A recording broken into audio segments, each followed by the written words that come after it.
So what, we watch anime. So what, we play League. We're just having fun. We don't care who sees. So what, we stay in.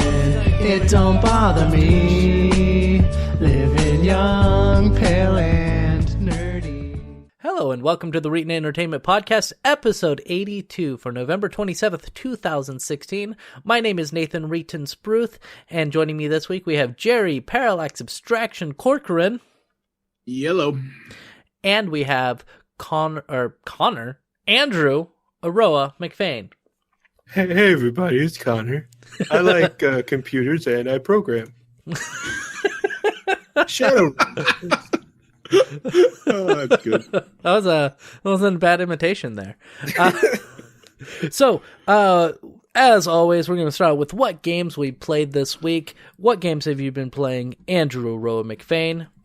I've only played Skyrim. Really? Now you hate Skyrim. Since when? I don't know. I thought maybe you did. No. I've played every Elder Scrolls since Morrowind. Two of them since then. Oblivion and Morrowind. Oblivion. You're playing the new one, I take it? Yeah. Whenever I saw that special edition was just in my account, I was like, yeah, I'll get back into Skyrim, and I'm playing a thief for the first time. Yeah, me too. Me too. And wow, pickpocketing. What even is that? It is really, really broken. So is Pickpockets, how do they work? Bows. Bows are pretty nice. John has always played an archer, and I'm probably going to have to do some archery stuff because it's not practical to sneak up on everybody yet. Especially when you have multiple enemies in the same room. Yeah. But it's just so silly that I can just steal people's clothes off of them while they're walking around. Yeah. That's pretty good. Or like poison them by putting stuff into their. Yeah, you can kill people by just shoving poison up their ass. Like, it doesn't make any sense. Or it's kind of like Fallout. Thing to do in a Bethesda game was still in Fallout 3 when and there was actually an achievement for this, which was sneaking up on somebody, putting a grenade in their back pocket, and then backing away, and it would just explode in their pocket. So they'd just be walking and just. That's amazing. Yeah, that was pretty good. Yeah, that was always fun. You could do that in pretty much all the Fallout games, though, even the originals, I think. Yeah, you could. That's true. Yeah. So just Skyrim for you. What games have you been playing Parallax? Well, I finished up Mafia 3 this week, finally, which became quite a slog near the end. Really, really good story in that game. Really cool story, really good acting, really good writing. The game is bad. I'm probably going to write a review of it, but it feels like, I think I said this last week, it feels like an open world game from 10 years ago in terms of how it plays. It's a huge open world whose only real purpose is to find collectibles that don't have much purpose and as a vector to get from A to B. They could have taken that story and I think put it into a series of much more interesting linear missions, and it would have been much more fun. Instead, I spent 30 hours on a game, and probably 20 of that was just filler.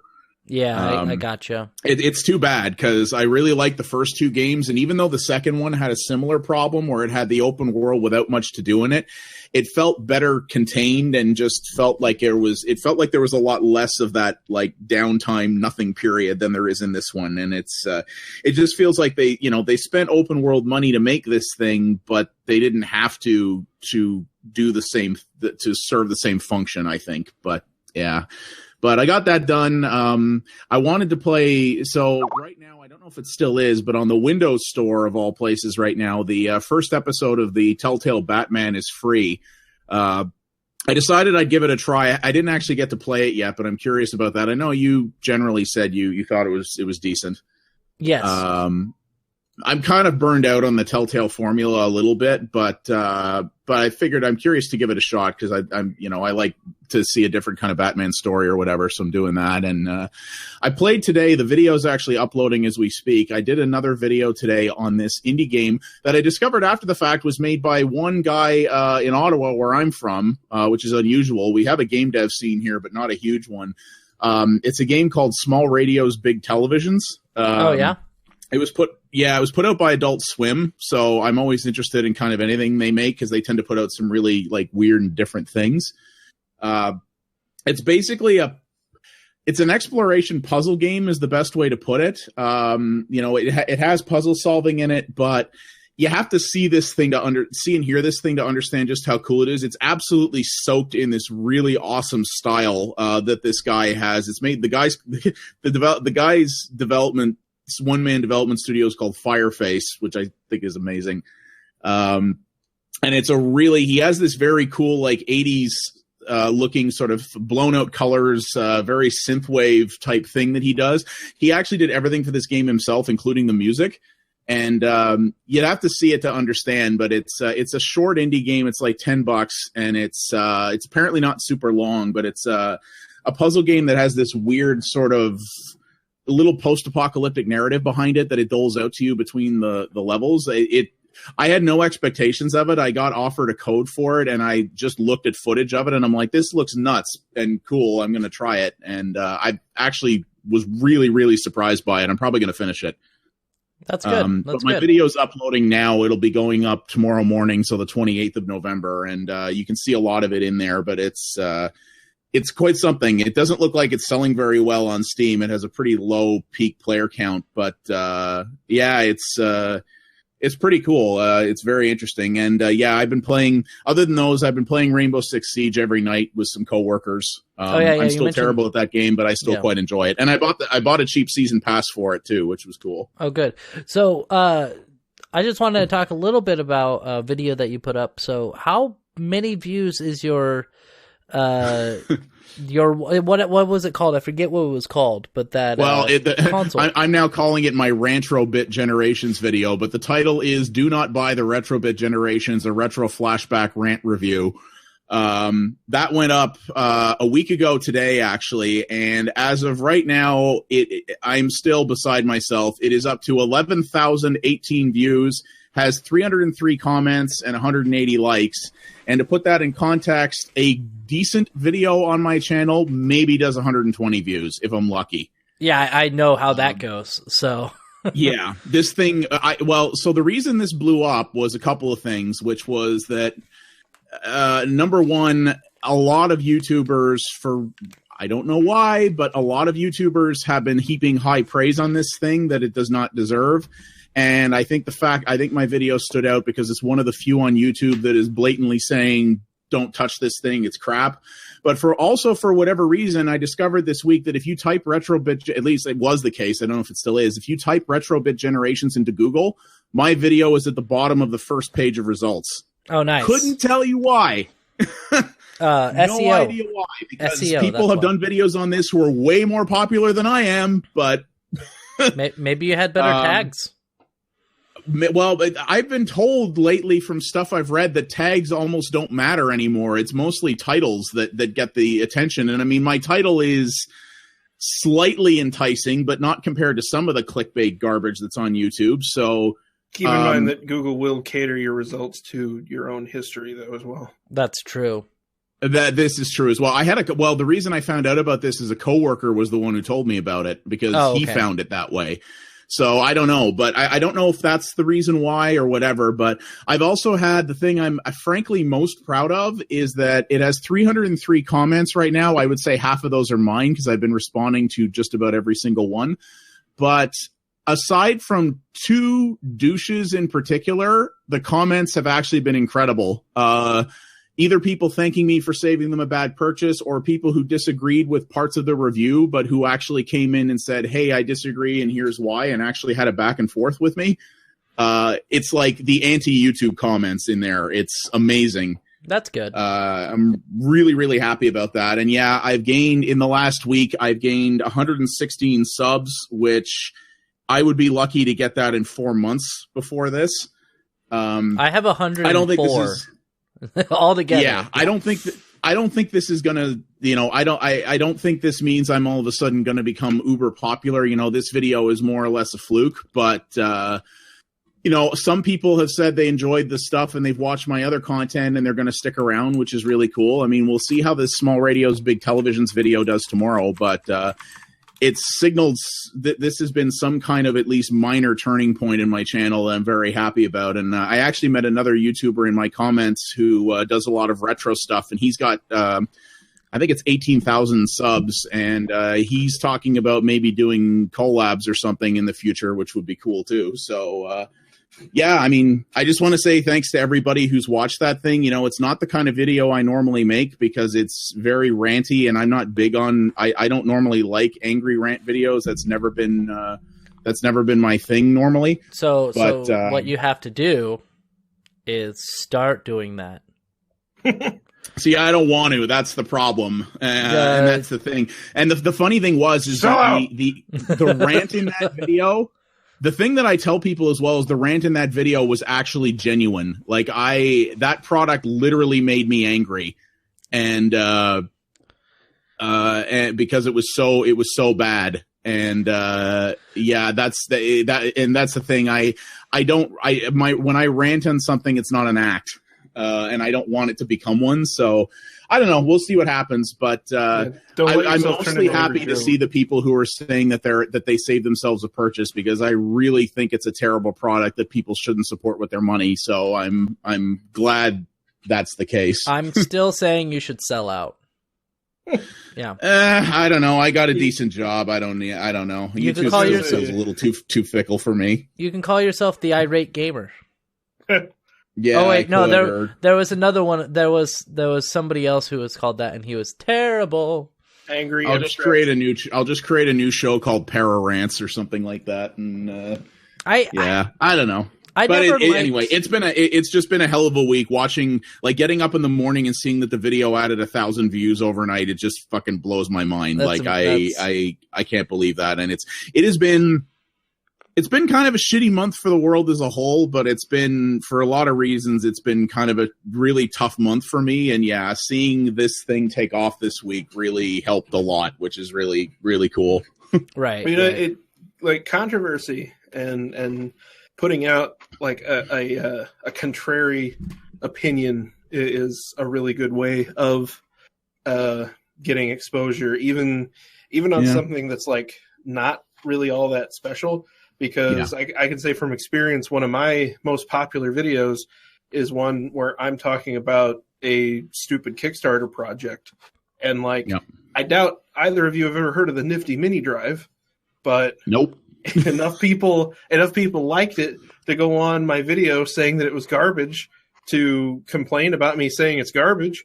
Okay, so I never watched that video of yours. What is the Nifty Mini Drive? Yeah. What is the Nifty Mini Drive? Is an accessory. It's an accessory for MacBook Pros. I would assume for MacBook Air as well, but it was a micro SD card adapter. Oh. And all it did was you put the micro SD card into it and then insert that into the SD card slot. And that was it. That was all it was. It was like $40. I'm looking at this right now, and you're totally right. It's an micro SD card adapter that has Mac aesthetics and costs more. So it's a product for Mac people. Its whole gimmick is that it sits flush with the side of the MacBook. Yeah, and it adds itself as and it's another drive, but it's just it's just an SD card adapter. That is amazingly terrible. And it's $40 without a memory card in it. Yep. Oh, but you can add right on their web. Oh my God. On their website though, you can add a 64 gig card for, well, actually it's 64 gigs for $40. That's actually probably not wholly unreasonable, but that's pretty terrible. Is it? Yeah. I think I bought it cheap. I think I bought a 64 gig for my Raspberry Pi for like $20, $25. It depends on the they're SanDisk Ultras, so they're like the super ultra fast kind. But the major argument that I made was that they're selling it as like basically a storage extension solution, so that you can, you run out of space on your hard drive, or you need a secondary drive, but you don't want to carry around an external USB. We'll just put everything on a micro SD card. Because an SD card is perfect for permanent store. Okay. Before we move on, I just typed it into Amazon. A SanDisk Ultra 64 gig is $14.99. Okay, so this is totally a website designed for Apple people who like to spend too much money. Exactly. Yeah. Anyway, let's move on. Boop. Anyway, let's do. There was one other thing you wanted to talk about, Parallax Abstraction, the Steam Black Friday sale. Basically. Yeah, basically they're calling it the autumn sale. But yeah, I was just curious to see if anybody got anything out of it. It's I looked around, I browsed through it. It's all right. Most of the stuff that's near the top of my wish list wasn't discounted. I hate to say it. This sounds terrible, but wasn't discounted enough for my liking. Right. There's a few good things on there. Rocket League is cheap. Dragon's Dogma Dark Arisen is actually really cheap. I'm kind of annoyed that I paid that much more for it a while ago. $12. I kind of want to get that, but I've been told it's good. I bought it from a Humble Deal, I think, a while ago, and I didn't pay that much more than that. But yeah, I did that. I got one of the packs for the Pinball Arcade, which I own some of those tables on Android, but I wanted to have them on PC. All the packs for it are on sale, and they're actually on pretty good deals. But I'm probably going to wait for Christmas for some of the other ones. And I fed my crippling shmup addiction. I added 5 or 6 more shmups, but I think all of those in total cost me like $16, so it's not that bad. I have a shmups category on my Steam client now that has, I'm not going to count them all here, but there's over probably 40 games in there right now because I just have a problem with that genre. Yeah. But it's not bad. It seems as sales go, kind of unimpressive. A lot of the stuff that I was hoping would go on sale, I'm like, I'll wait till Christmas. Maybe it'll get cheaper. Yeah. Games I bought. I didn't buy very many games. I did buy Battlefield 1. Oh, nice. So I could play through that some. I think that might be it for games that I bought. Like I don't think I bought very many games, though I did. I wasn't going to spend any money, but I did get a nice bonus check for my work, about $800. So I went and I bought 2 480 gig solid state drives. Wow, nice. And put them in RAID 0 on my computer. Nice. So that's how you do it. Yeah, so it's now the read is over 1 gig and the write I think is like 800 something. So not too bad. You go. Not so bad at all. 800 megabytes, not 800 gigs, which would be amazing. That would be pretty. That's like quantum computing. Yeah, well, you can only go up to 6 on traditional SATA. That's on most motherboards. If you get a server motherboard, you can actually go up to 12. 12 gigs a second write speed, which would be awesome. But that's really all I bought. I actually reformatted my computer yesterday, so I'm still trying to get everything set up. Isn't that always fun? Yeah, it boots up really quick, though, so that's nice. It does. That won't last. Well, it should. I'm also looking now, actually, too. I don't know if this probably won't interest most people, but it'll probably going to interest my coworkers for our LAN parties. I'm probably going to pick up Depth as well, which is the crazy like humans versus sharks underwater FPS thing. Yeah, I saw that. Yeah, we just call it Shark Game at work. They played it at our LANs before and really loved it. It's it's in Canadian dollars, it's $7.50, which means it's probably around $5 US, which it doesn't have a big population and it's got some issues, but I played it before on a free weekend and it's a good time. Yeah, it's $6.79 US. Okay, yeah, it's $7.47 Canadian, or the anniversary edition, which I think is just a bunch of skins plus the soundtrack, is $14.95 Canadian. So that's not bad. Probably like $12 or whatever. So yeah, I'll probably grab that. even if we only play it for like an hour or two at a couple of LAN parties, I'll probably enjoy it. The game is a good dumb time. Well, and you can buy the 4-pack for $20.39. Yes, you can. So that's pretty good. Help. Which brings it down to Canadian dollars $5.65 each. Yeah. So Aroah, what games have you been playing or not playing? What games did you buy on the Steam Autumn Sale? I didn't buy anything. I'm tempted to get ADF 4.1. What is that? Oh God, I want that so bad, but it's so expensive. Yeah, it's $35 right now. What is it? Yeah, I'm sorry. Earth Defense Force 4.1. EDF. So that is actually something that I wanted to talk about. My friend Earl Grey III, who actually listens to the podcast, he hasn't listened in a while. He says because he's been busy, but we were talking on Twitter, and he wanted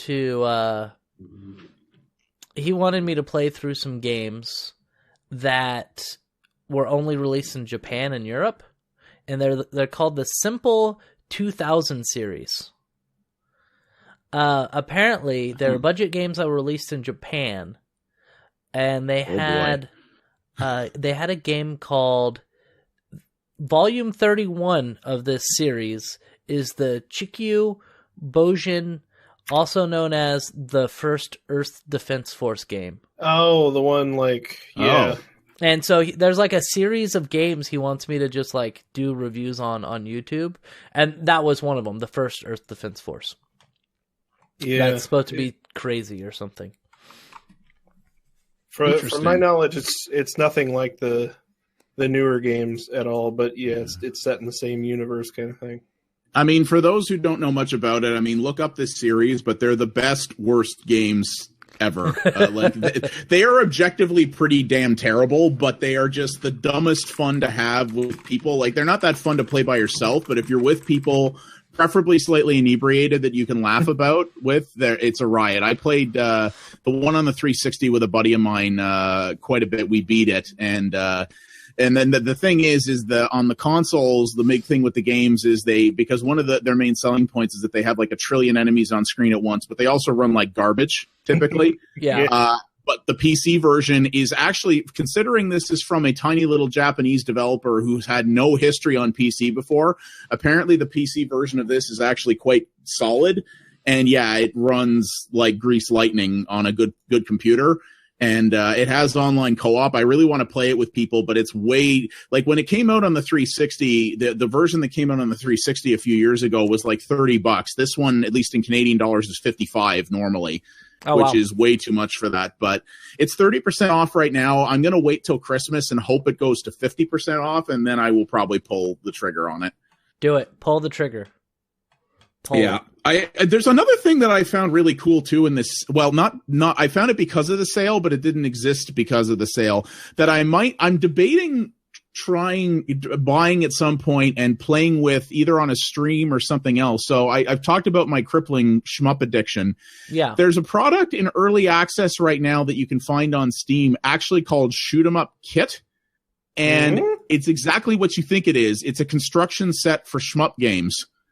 And it looks pretty in depth, and you can do a lot of stuff with it. And apparently you can like actually make games in it that you can release and sell on your own if you want. Look at that. Well, yeah, when I talked about it on Twitter very briefly, I actually got the tweet favorited by some studio in Latvia that's actually using this to make a game. Nice. Yeah, and now the thing is that concerns me a little bit is that it was apparently originally released on the 5th of June 2015, and it's still in early access. But it's apparently being updated on the regular, I guess. I don't know. But I just saw this thing, and I'm like, this would be a fun little thing where I could say, hey, I'm going to do a live stream series or a series, that I'll VOD on YouTube where I'll just screw around with this thing and see if I can make something. And it could be kind of neat. Don't make it impossible. It's a really cool idea, and I was like, it's not cheap. It's $45 Canadian normally. It's only 20% off right now, so I'm probably going to wait again until Christmas and see if it gets cheaper, because I won't have time to screw with it until then anyway. But yeah, but it looks like it's still being updated. The last patch came out in the 9th of October, so there's a lot of updates, so they are still working on it. That's good. It's actually a pretty impressive amount of like customization you can do in here. So are you getting it, Aroah? Are you getting it? Not for $30, no. You cheap bastard. No, I've had RPG Maker for years, and I've only put together like 3 games with it. And they're all shit. I just, shmups interest me so much, and the idea of having sort of a drag and drop way to create them looks cool, because like this thing looks like it has the features of a basic game engine. So I don't know, it'd just be fun to play around with, I think. Yeah, it looks really neat. Like if I thought I'd use it, I would definitely be going after it. So speaking of basic game engines, let's move on to talk about No Man's Sky. So anyway, we're moving into the stories. I'm cutting you guys off right here because I know Parallax Abstraction can talk forever. Yes, I can. It's been almost half an hour. I know. So No Man's Sky recently got a new update. And I know you posted a more in-depth one because it actually got the update, but the story that I have listed is just the initial, hey, it's getting updated thing. And so apparently they're adding in base building, which is similar to Minecraft. And it's not very good looking. They added some other features into the game as well. Do you want to go into more detail on this, Aroah?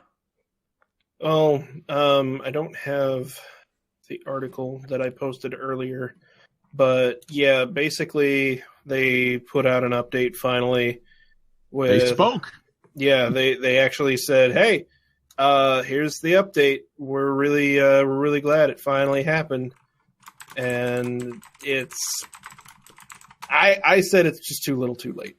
Well, also, this was like, everybody's upset about all the features they promised and never released. This is a feature that they actually never did promise. And they did release. They released. And you know why I think that is the case?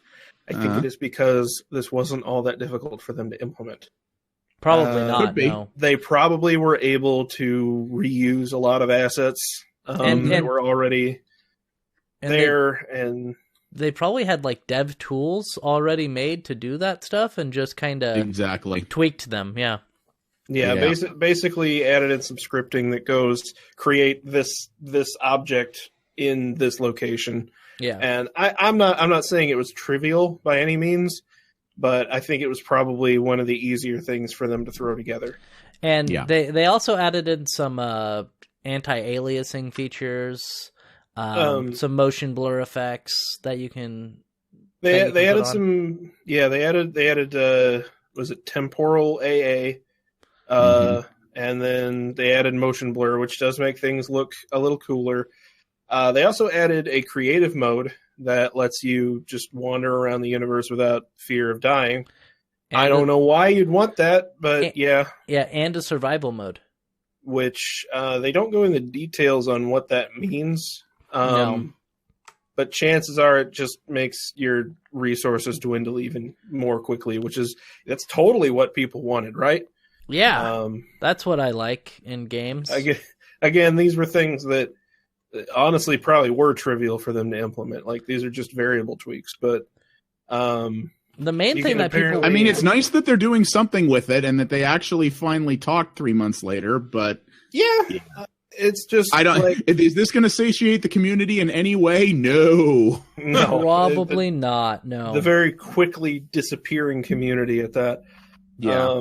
You can apparently research new technology through talking to NPCs now. So it gives you more of a reason to talk to NPCs other than just getting a random item. Yeah. You can teleport to your base from any space station. You can get storage containers so that you have stockpiles for resources. I mean, that's a cool idea. They should have had that previously, yeah. All this is fine. It's just like, this isn't going to solve any of the very basic problems with the game. Nope. Like No, it's like not. the fact that that it's just not fun. You know? Yeah, it's. I get bored of Minecraft too, though. Like, I like Minecraft, so like this probably. Well, it did. It kept, No Man's Sky kept me interested much longer than it did you, I believe. But even then, like, you can only do so much with these.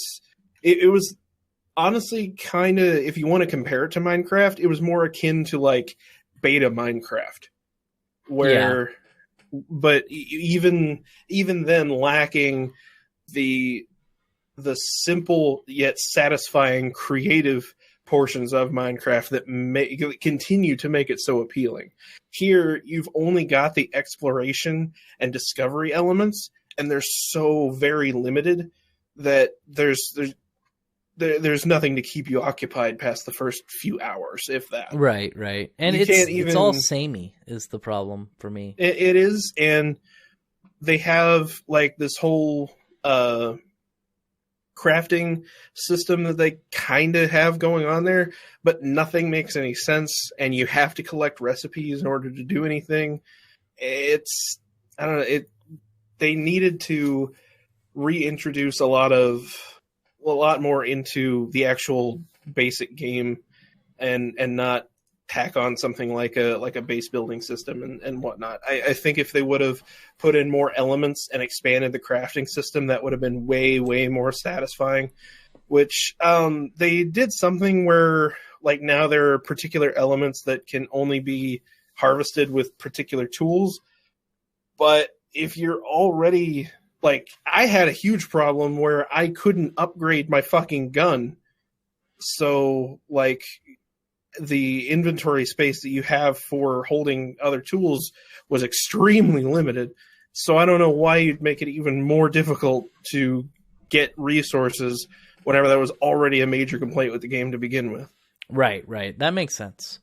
I just got bored. Like, I played it for 30 or 40 hours actually, and I visited lots and lots of planets. And eventually it was just like, okay, this is the same as X planet. Yep. Or this is the same as the last planet. It's all very similar. I knew it was going to be that.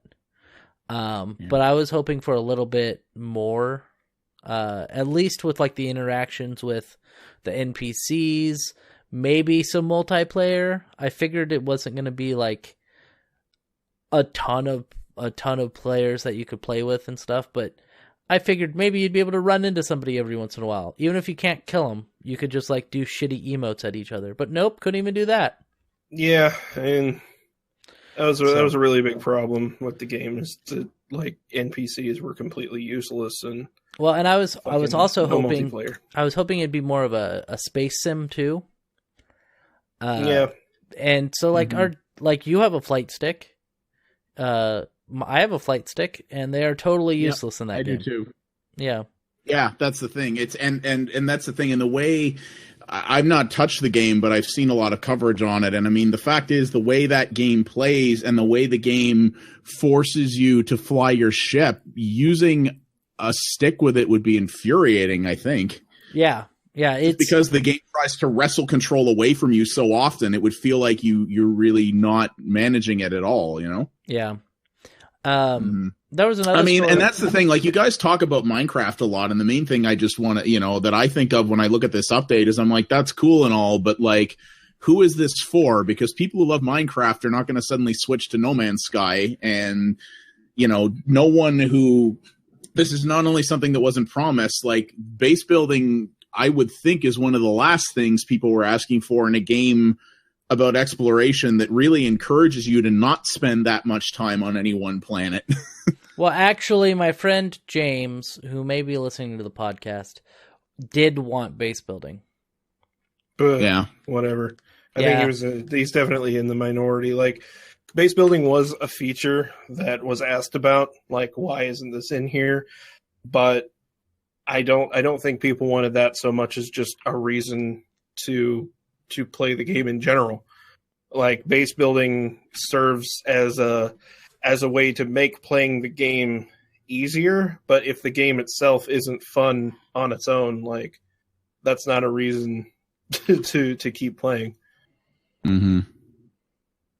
It's not a it's not an end, and there is no end in the game. You're not working towards anything in any situation, because everyone already knows what the end of the game is, and it's nothing. There isn't one. That's another thing that really kind of pissed me off, is there was nothing amazing in the center of the universe. You just warped back to an outer planet again. Spoilers. Right. And you can say similarly that before the end was added to Minecraft, there was no end either. But in that situation, you also have all of that creativity going on in the game itself, where you can do more than just build a base out of preset pieces. You can build whatever the hell you want, and then there was this always infinite sprawling, just randomly generated place to explore and gather resources from. Whereas in No Man's Sky, randomly generated really just means there are a few different pieces here and there, and they're thrown together in slightly different ways. Yeah. And that doesn't really, it's not the same thing. And it's not really fair even to compare Minecraft to No Man's Sky, because they were fundamentally trying to do different things. It's just easy to do that. Well, it's easy to compare. It's easy to compare it to, especially now that they added in a creative mode where you can build bases and shit. Yeah. Mm-hmm. So, I mean, it's just not a creative game. I don't think it should be considered. That's not what it was aimed to be. No, it was supposed to be more along the lines of a space sim. And they should have just focused on adding in more space sim elements instead. Yeah. Yeah. Exactly. And I mean, maybe they will. It's like you guys said, this does feel like an update that they made because it was relatively easy to develop, and they can say, hey, look, we're doing stuff. And I hope that the next update they do is more substantive. But, the problem that they have now is at what point does it become not worth it for them in terms of there being no audience left? And also, like, they're not selling too many more copies of this thing. So, like, at what point, are they going to go, well, we can't really work on this anymore because we have to move on to the next thing? I don't know. It's a weird spot they put themselves in. I wish that they would have, instead of trying to release on consoles, just done Steam Early Access. Yeah. I think that would have been a brilliant move. I don't think anyone would be nearly as upset if that's what they did. Yeah. Don't they have an early access thing on Xbox now? Xbox does, yeah. But PlayStation doesn't. No, PlayStation does not. And Sony helped co-market this, so you'll never see this on a Microsoft console. No.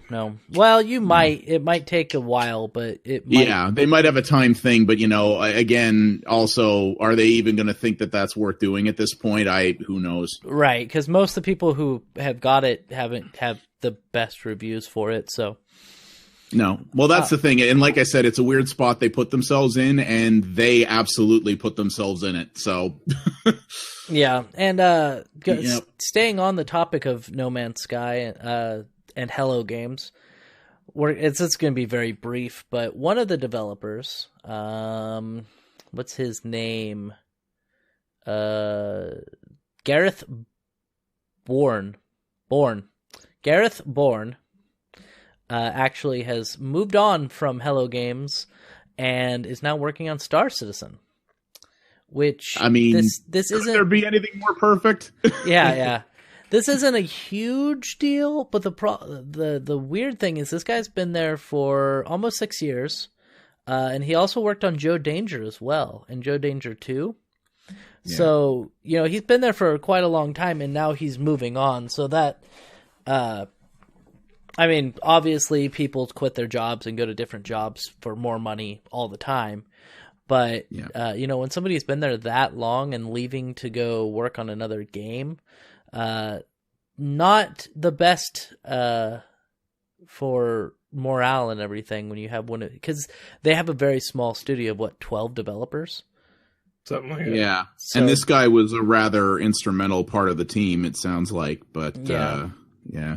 And I mean, it's interesting. He is going, the thing that's made everyone laugh is that this guy who worked on No Man's Sky, this huge disappointment, is going to work on Star Citizen. Technically, he's going to work on Squadron 42, which is the standard or the standalone, first-person shooter. The standalone, like, single player story based thing, which is actually the part of Star Citizen I'm most looking forward to.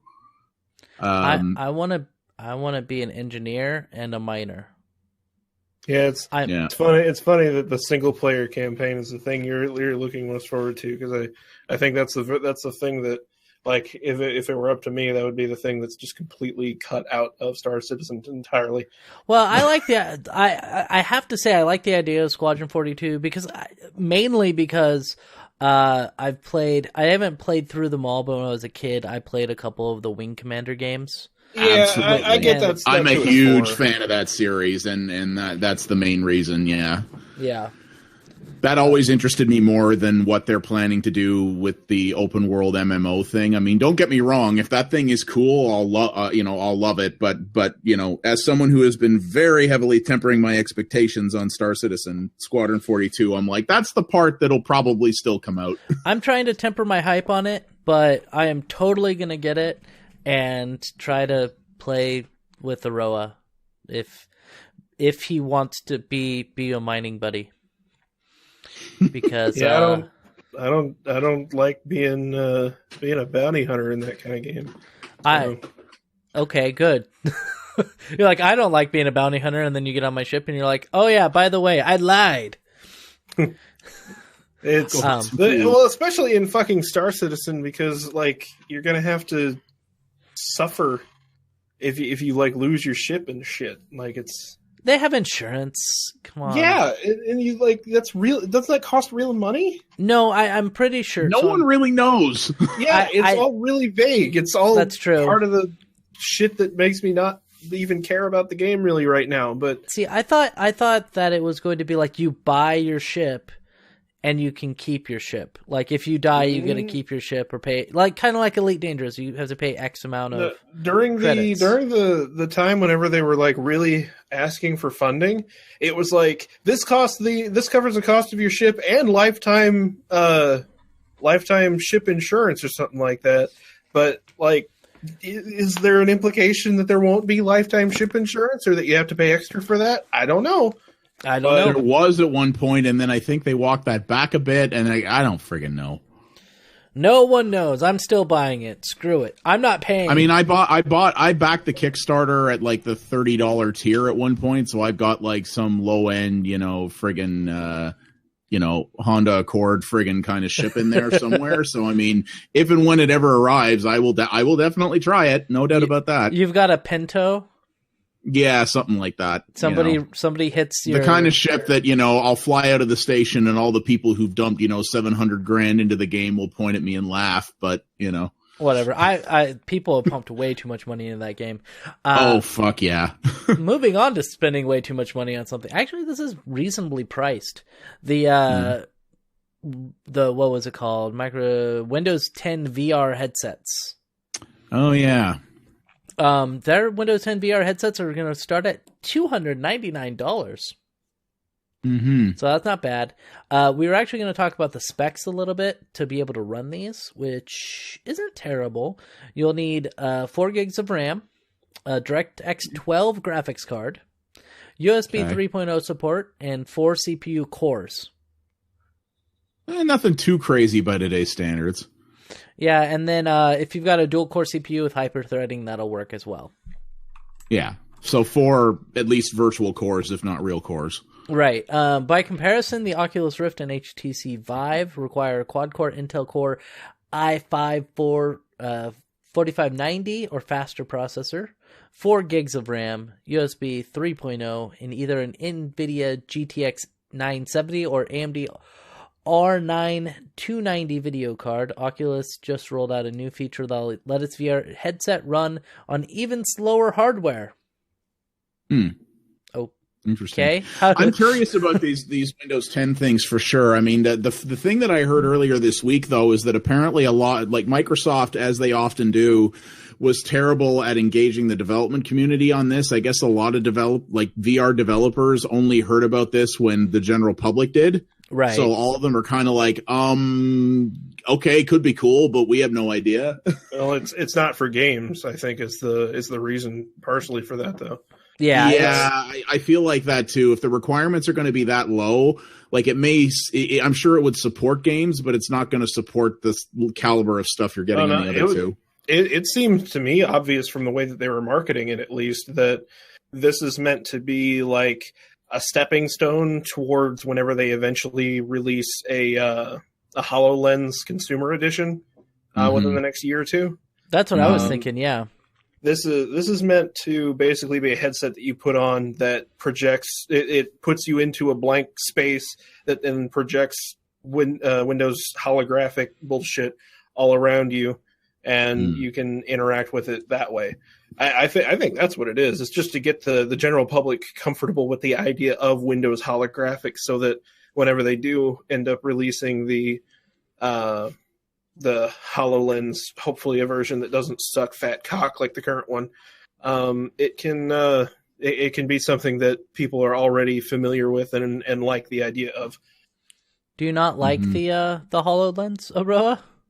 I think it's a fantastic concept, and I mean it's even executed for the most part pretty well. But from everything that I've read on it, you're basically restricted to viewing things from this little tiny square in the middle of your vision. And no, that's not good enough. The FOV on it is really bad right now, apparently. Yeah, it's basically like if you take your glasses and then hold them out like 3 inches in front of your face, and that area is what you can see holograms within. From my understanding, at least. And that's not good enough. Definitely, at least not for a consumer product, which is why it's not targeting consumers right now. I hope that they can fix that in the future, at which point, it'll be 100% like one of the greatest things to ever come out ever. But for now, I think that this is fine. If it wasn't for the fact that, the gaming headsets are going to be just as good, if not better, at doing this sort of thing, thanks to third-party applications, then, I'd say I'm going to get this.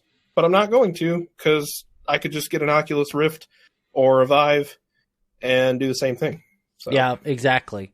And this is great for people who don't have gaming PCs, who are still kind of techies, or just want a low-cost way of experiencing the majesty that is supposedly VR.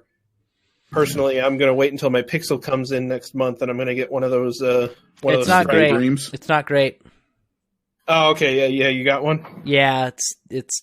I didn't think it'd be fantastic by any means, but I'm like, I've never done VR, and I have 2 friends that have done VR, and I'm fucking jealous as hell, and I just want to know what it's like. So the Daydream VR is what you're talking about, and I have one because I ordered on I was like, oh, I can order a Google Pixel, and ordered it immediately.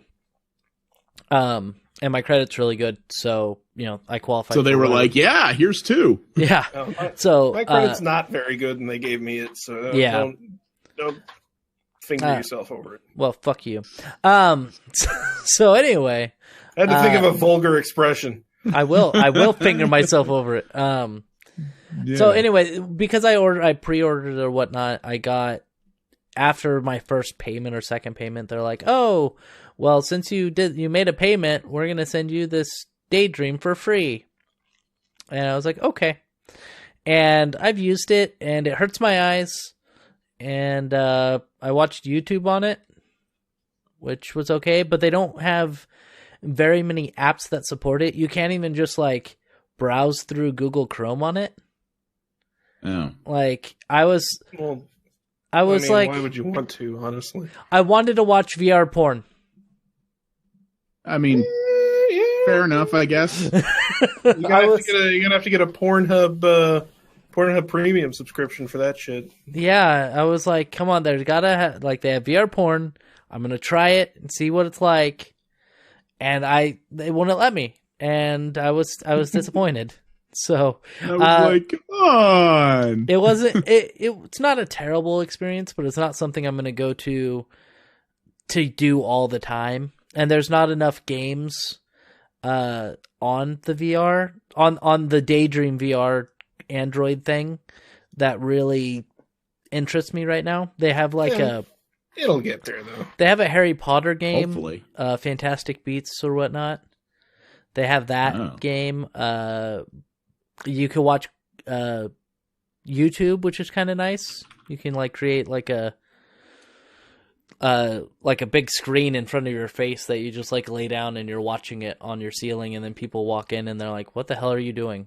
But it's not amazing. You can come test out mine if you want. Just fly down here. How much are the Daydreams normally? $80.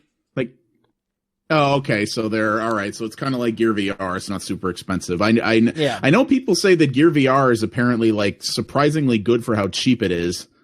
I mean, it's not bad. I'm not saying that it's a bad thing. It's just not something that I'm interested in, but that's because of the software, not the hardware. There's just not enough. There's not enough to do with it right now. Yeah, I mean, they're both literally just you put your phone in front of a couple of lenses, and then the phone just splits the screen down the middle, and some images. They're not going to be perfect, but it is a matter of getting adoption. That's why I feel like that's why the Gear VR receives more attention, at least right now, is because they've gone out of their way to get other developers to make stuff for them, like Harmonix. For some fucking reason, Harmonix is putting together a karaoke game for the Gear VR. What? Well, the thing is, too, the Gear VR is technically an Oculus product and therefore has Oculus Studios and Oculus's marketing might behind it. So it makes sense, yeah. But that's the thing. It's technically an Oculus product that they're just partnered with Samsung on, so that's part of it, too. Yeah, the Samsung Gear VR. Exactly. So, Parallax Abstraction, since you are a big-time YouTuber now, you need to contact Microsoft and see if you can get one of these and do a review on it. Yeah, I'm sure they care about someone with 1,100 subs, but who knows? I mean, you got 100 subs in a week. I did, but there are people who get that in a minute, so who knows? But you know what though? My work is actually very interested in this because we actually work with a lot of engineering and architecture companies who have been, especially the architects, have been really interested in VR for pretty obvious reasons. Right. And we may very well, we've been showing them. We have an HTC Vive at work that we've been showing off to these people, and our VCIOs are actually really looking closely at these things because they're like, hey, if this is something that could give a cheap and easy way for our architecture clients to view 3D models of their work or whatever that, and they could do it for less than 1,200 Canadian dollars for a Vive. They were kind of like, oh, this could, and that doesn't need a gaming PC to do. They find that very interesting. So we may even end up with a couple at the office at some point for experimentation. So if they do, I'll definitely steal it for a weekend. Yeah. If they will they allow you to take it home with you and stuff? They will. They'll basically say you break it, you buy it, but they probably would. They wouldn't let us take the Vive home, but that's because the Vive is it's a project to get that thing set up. Yeah. So, but if we got one of the little ones, they'd probably say, yeah, take it home and evaluate it. Just don't break it. Yeah. Next year, Aroah and I are coming up to do the Extra Life with you guys. Yeah, there you go. Right. Yeah. That'd be an interesting. That'll be an interesting time. I don't know why you're always so sarcastic, Aroah. You don't want to hang out with Parallax Abstraction? Look, I'd love to go up there. It's just I live in America, so you know. That's true. If I miss one day of work, they'll fire me and burn my house down as punishment. So yeah, it's true. They'll send you to Trump's new gulag. You'll have to work in Trump Tower for. We're not getting political, okay? Stop that. Read the Entertainment Politicast. Actually, so. I was talking to my Canadian friend, and I just was, for a whim, seeing how much it would cost to go up to Canada. Uh-huh. And in order to go from Redmond, Oregon, where I live, to Montreal, Quebec, it would cost $700 round trip. That Well, it depends on Man, when. you guys pay so little for flights compared to us. Holy shit. Yeah, that's not bad at all. No, not even no. Oh wait, no. It was 700 Canadian. It was $463 Fuck or off. something. Oh my god. That is unbelievable. Yeah, it was like it's a pretty cheap flight there. It was roughly, roughly a little over $450, which is totally doable. Yeah, absolutely. Yeah. No, I mean, it's, and that's to Montreal. Well, to Ottawa, depending on where you'd have to connect from, might cost a little more because Montreal is a main hub, whereas Ottawa is not. But, Redmond. But also, Montreal is a 90-minute drive from here, so. That's not terrible. No.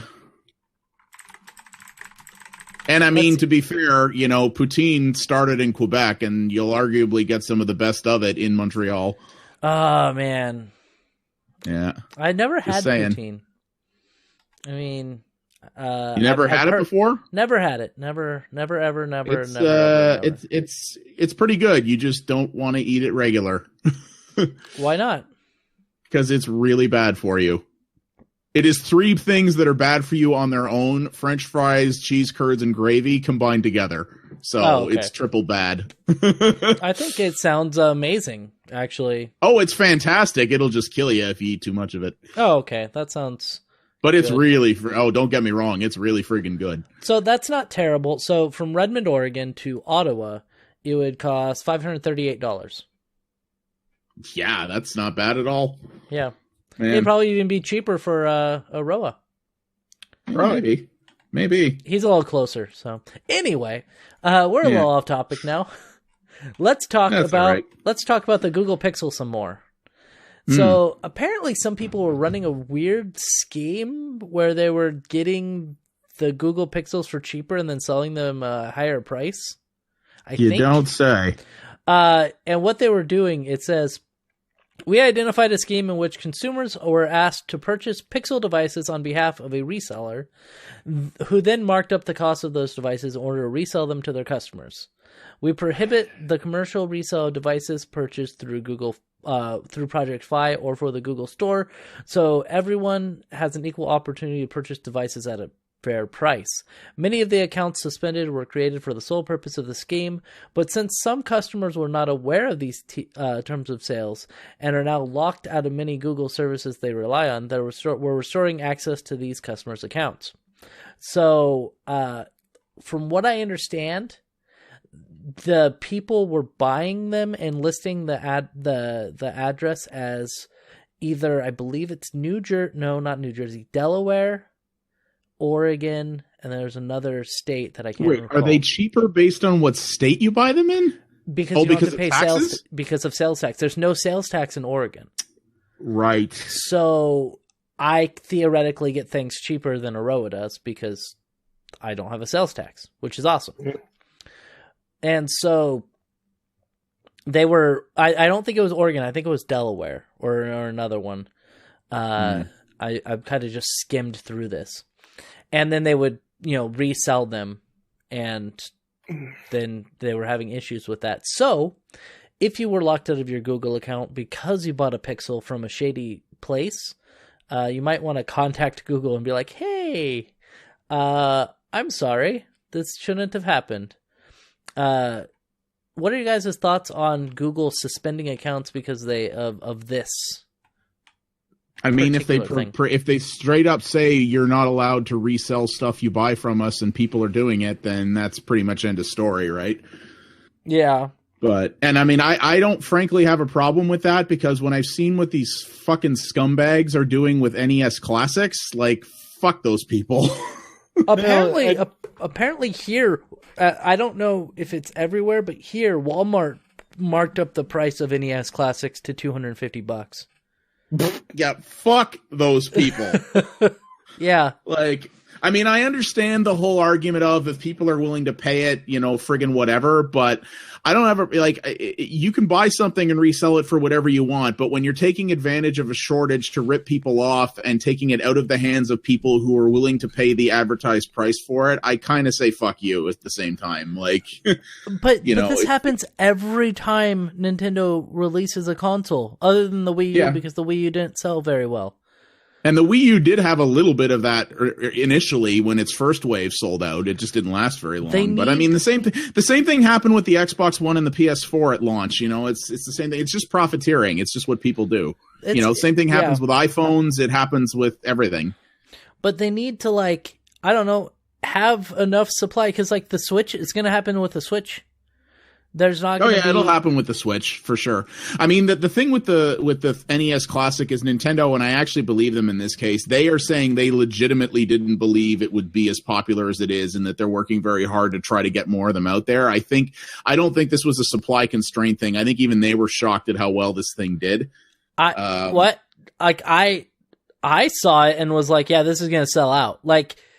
Immediately. I thought the first one would sell out. I didn't think there would be the lines there were, and I didn't think people would be flipping them for $500. I really didn't think it. I even didn't think it would be that big a deal. So the reason why I think this is a huge deal with the NES Classic is because it's not just people like us who want these. It's also everyone. It's also the people who casually like games or liked games when they were kids, because they say, oh, I can pick up 30 games for $60. I'll go do that. That's fine. I agree. It's an impulse Christmas item. And I mean, I believe that's why the RetroBit Generations was shit out onto market in the garbage condition it's in, because they're trying to take advantage of that hype and to be like, oh, can't get an NES Classic? Well, we got this thing and it's got more games, huh? And I think I'm sure that's what it is. It's just, I don't know. I'm gonna start making Raspberry Pis and putting those as retro game emulators and call it the ReetinBIt Generations. The ReetinBIt Generations. That would actually be pretty awesome. But yeah, I don't know. I mean,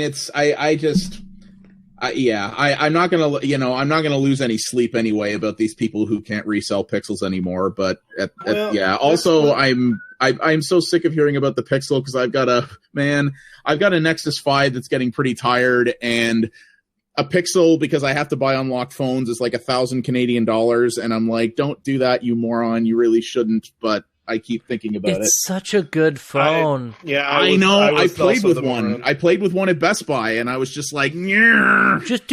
Okay, do they have the Google Store financing up there? I don't even know. I'm going to guess probably not, but I haven't looked that hard. So they do have that. That's the thought. Yeah, Synchrony in America, at least. Yeah, and it costs through a third party. Yeah, it's costing me $32 a month with no interest. So, just a minute here. I'm gonna. I would also like to point out, though, that it's not just a matter that these people were unable to continue reselling the phones. This was also locking them completely out of their entire Google account.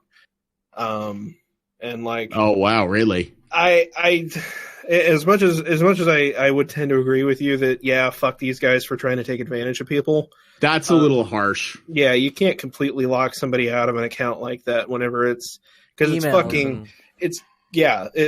Google is more than even just Facebook. It can be your entire livelihood. Well, it can be your email. It can be your media stuff. It can be a whole bunch your of things. Photos. And I mean, that's like Steam. That's like how Steam, if you get caught cheating and get a VAC ban, it actually. Well, maybe it doesn't anymore. At one point, it used to ban your Steam account, not just the game you were in. It would ban your whole account, including locking you out of all your purchases. And I was like, that's a bridge too far. Yeah, it's an interesting reminder that you don't own your own data anymore. You do not own any digital purchase you make. Yeah, right. And it's kind of frightening. It is. It's not our big data future, man. Yeah, yeah. We're gonna be we're all gonna be like in Watch Dogs 2 soon. We're gonna be at war with big data. Well, let's not Let's not put anything out there that we don't want people knowing about, shall we? It's a war, damn it! It's gonna be a war. That's gonna be a war. I wish that game would get cracked already. What game? Watch Dogs 2. Because I'm not paying $60. The PC version isn't even out yet, is it? Or did it come out on Friday or something? I know it's out, but it uses Denuvo. So so it'll take a while. It'll be a while, if ever. Yeah. Fucking pain in my ass. Don't allow me to steal games. God damn it. How dare you? I have to wait like a whole month before I can justify it. Wait until they actually it goes on sale, because it won't take very long. No, especially since it apparently hasn't sold super well yet, so it may very well be sooner than you think. It's gotten pretty decent reviews, though. I think. Yeah, it has actually. And like, speaking as someone who actually didn't, I'm like one of the only people in the world, it seems, who didn't mind the first game all that much, but. Apparently, the second one is apparently it and like Dishonored 2 and a couple of other big AAA games didn't launch as well as the publishers were hoping they would. So but I think that's because as well a lot of people bought the first game and ended up feeling burned by it. So I don't know. It might turn around once good word gets out there. Who knows? I was slightly interested in it, but not. Amazingly interested in it. So, in order to go from Portland to Ottawa, it costs $507. It looks like. Man, that is crazy. Oh, from United, it looks like it's $468.64. Jeeves. Yep. Anyway. Is anybody listening who remembers me talking about Fury?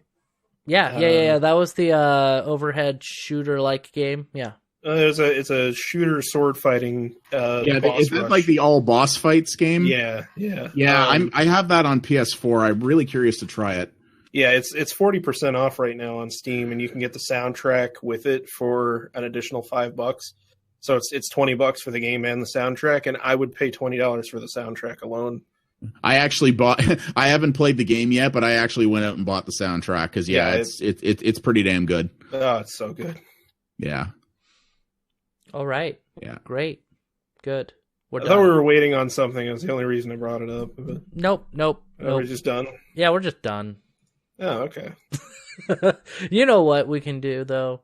You can follow Parallax Abstraction at PX Abstraction on Twitter. You can follow his media at PXA Media. You can follow him at PX Abstraction on YouTube and Twitch as well. He doesn't seem to live stream very much because he sucks.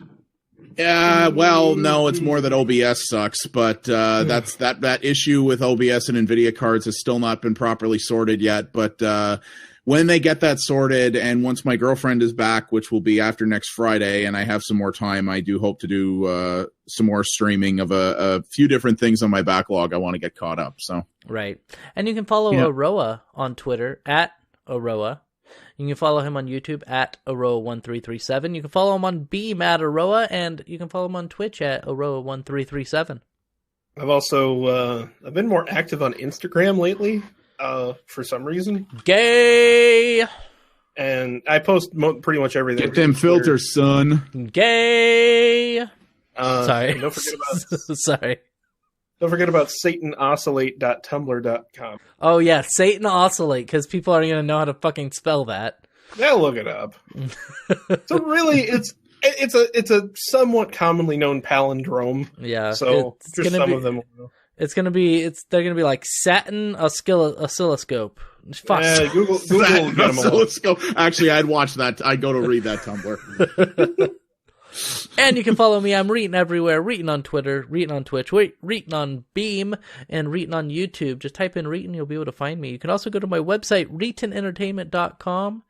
If you're listening, if you have an iPhone, you can follow me and follow Reetin Podcast, and you'll get every single podcast episode downloaded straight to your iPhone, iMac, whatever you have.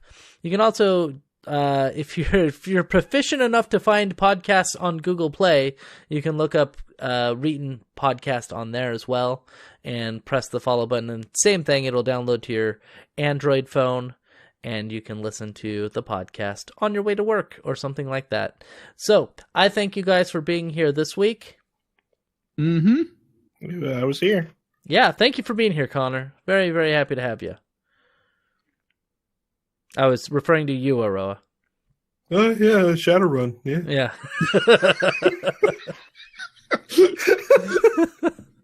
And we'll talk to you guys next week. Take it easy, Bye. guys. Bye.